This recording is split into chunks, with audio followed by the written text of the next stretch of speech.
मैं रास्ते से जा रही हूँ और मेरी गाड़ी का टायर पंचर हो जाता है। तो क्या मेरे दिमाग में एक भी बार ये बात आती है कि ये मैं कल कर लूँगी, या थोड़ी देर में कर लेती हूँ, मैं थोड़ा आराम कर लेती हूँ, बाद में करूँगी। I am in the middle of my journey. मैं ऐसा सोच भी नहीं सकती हूँ।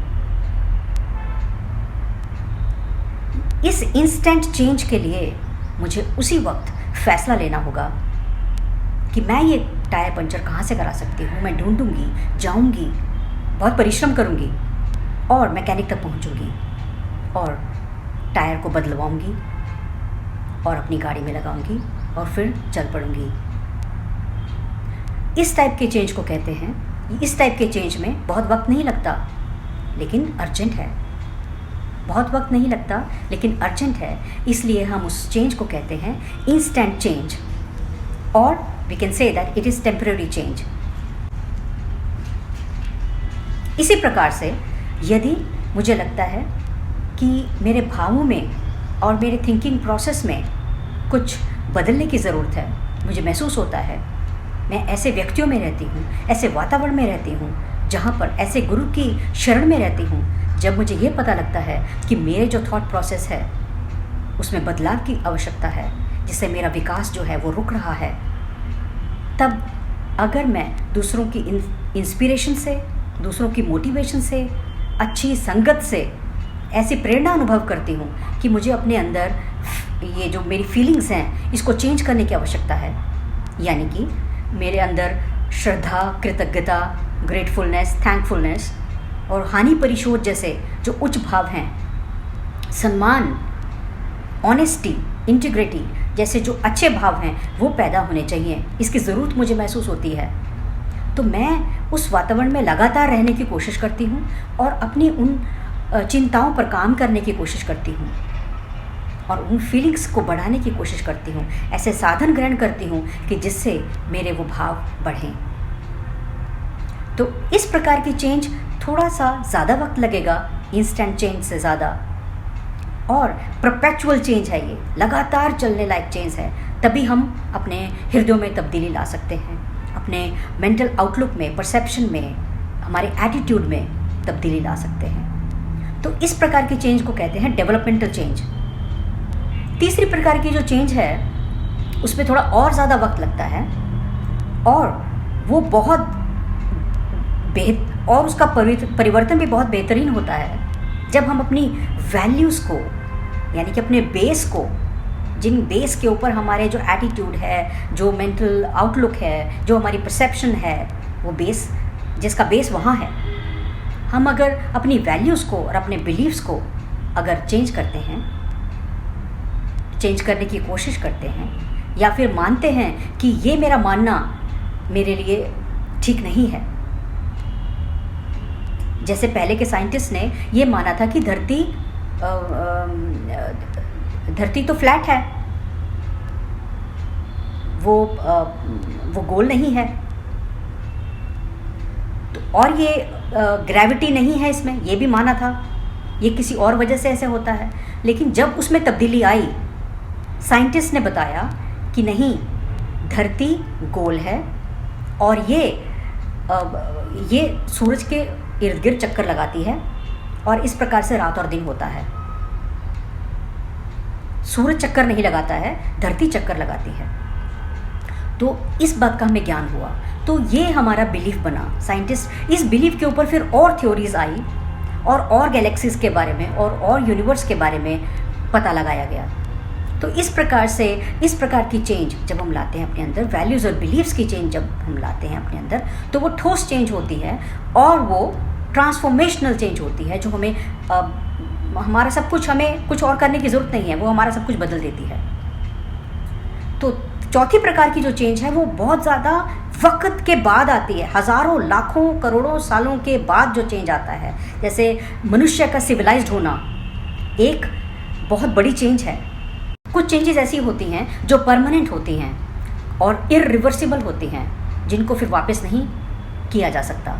यानी कि जैसे मनुष्य ने in the process of evolution पशुओं से मनुष्य की जो है वो आई है, मनुष्य प्रकट हुआ है पशुओं से। तो अब अगर हम ये चाहें कि फिर चिंपांजी से मनुष्य बन पाए, वो पॉसिबल नहीं है, क्योंकि ये परमानेंट टाइप की चेंज है जो नेचर के नियमों के द्वारा हुई, विकासकारी नियमों के द्वारा हुई, पैदा हुई। तो इस प्रकार की चेंज को हम कहते हैं परमानेंट और irreversible change, and it takes ages and ages. It took ages and ages to civilize a human being on this earth, to lead a civilized life. नहीं तो मनुष्य पहले किस प्रकार से रहता था, आपने सब कुछ सारी एजेस को पीछे आपने पढ़ा होगा और सुना भी है। तो इस प्रकार की जब चेंज आती है तो वो स्थायी रूप में आती है, वो फिर बदली नहीं जा सकती, वो इरिवर्सिबल होती है। परम पूज्य भगवान देवात्मा ने हमें चेंज के बारे में बताया है। मैं उन्हीं के शब्दों में आपको बताना चाहूँगी। मनुष्य विषयक 4 महातत्वों में से एक महातत्व है परिवर्तन तत्व। परिवर्तन के विश्वव्यापी महानियम के अधीन होने से और करोड़ों अस्तित्वों की न्यायी मनुष्य का अस्तित्व भी क्या अपने शरीर और क्या अपने आत्मा दोनों के विचार से परिवर्तनशील है। ये है परिवर्तन तत्व का पहला अंग। उच्च परिवर्तन से मनुष्य आत्मा पहले की अपेक्षा श्रेष्ठ और सुंदर बनता है। नीच परिवर्तन से मनुष्य आत्मा अवनति व क्षय को प्राप्त होता है।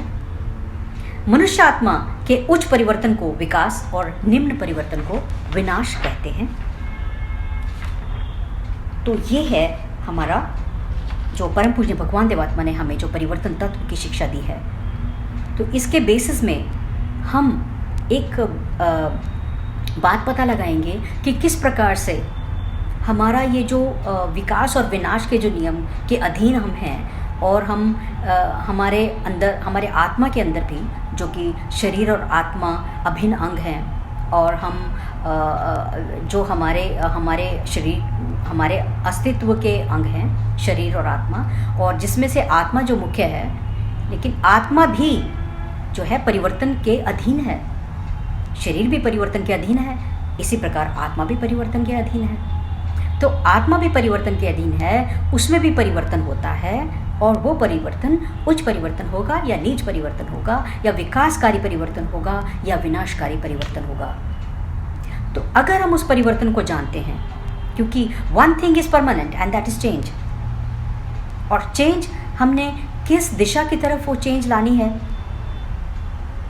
कौन सी दिशा अपनानी है कि जिससे हमारी जो है विकासकारी हमारे अंदर परिवर्तन हो, उसको जानना, और फिर उसके अनुसार अपने आप को चेंज करना, ये है।